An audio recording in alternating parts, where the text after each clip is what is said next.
Malumunuz beldemizde bir barış merasimi olacaktır. Selamun aleyküm. Merhaba.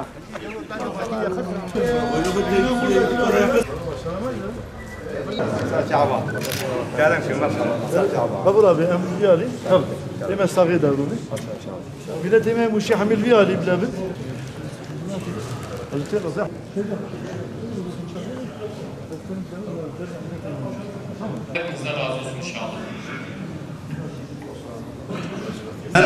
بحر عرض أسمان عرش كرسي نار جنان بو شيخ حزين انكشف كري وجه نزار ديك فنجان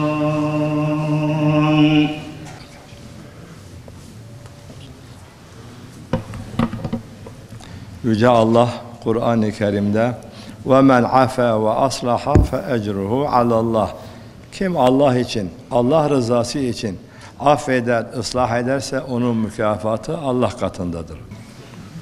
Bismillahirrahmanirrahim. La yestevi ashabun nari ve ashabul cennet.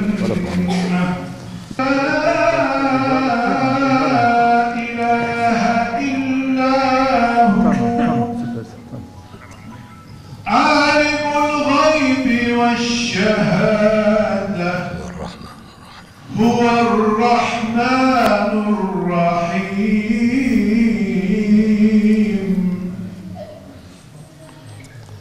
هو الله الذي لا إله إلا هو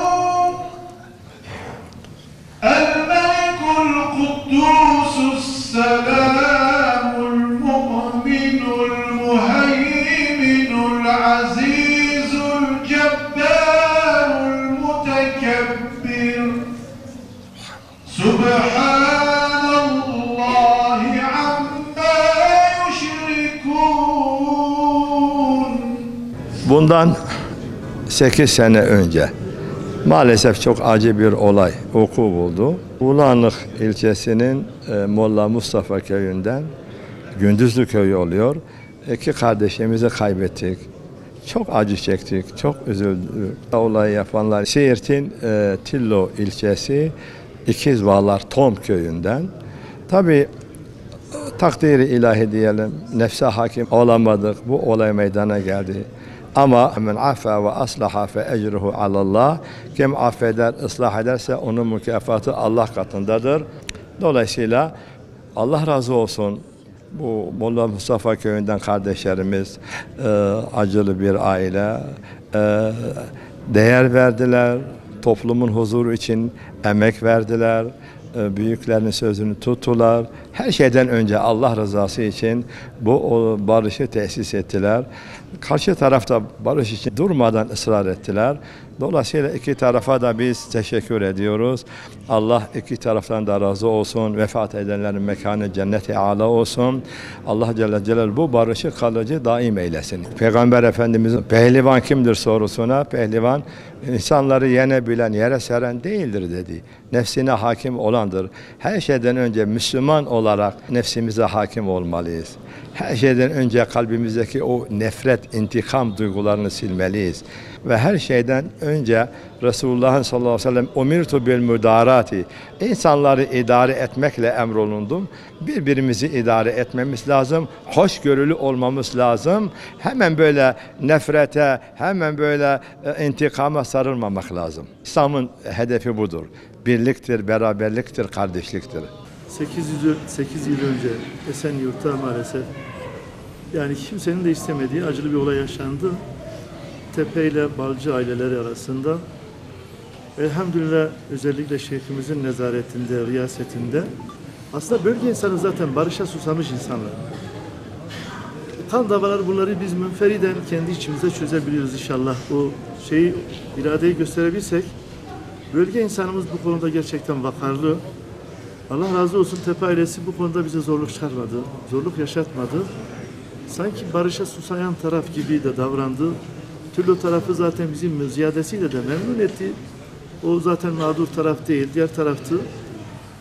Yani bu iki ailenin duruşu gerçekten bizim için, ben uzun zamandır bu işlerin içindeyim, en rahat geçirdiğim bir süreçti. Çünkü İslam coğrafyasında maalesef kan ve gözyaşı eksik olmuyor. Umarız bu oraya evrilir ve İslam coğrafyalarının tamamındaki bu barış rüzgarları esilir. O kardeşliğimiz de pekişir, çünkü Allah diyor zaten, müminler ancak kardeştir. Bir elini sıkın sırayla. Eski yerlerine gelsinler. Böyle. Allahümme salli ala seyyidina Muhammedin nebiyyil ummi ve ala alihi ve sahbihi ve sellem. Allahümme salli ala seyyidina Muhammedin nebiyyil ummi ve ala alihi ve sellem. Yüce Peygamberimize 3 defa salatu selam getirelim. Alel beşiril nezir seyyidina Muhammedin salavat. Ala siracil munir seyyidina Muhammedin salavat.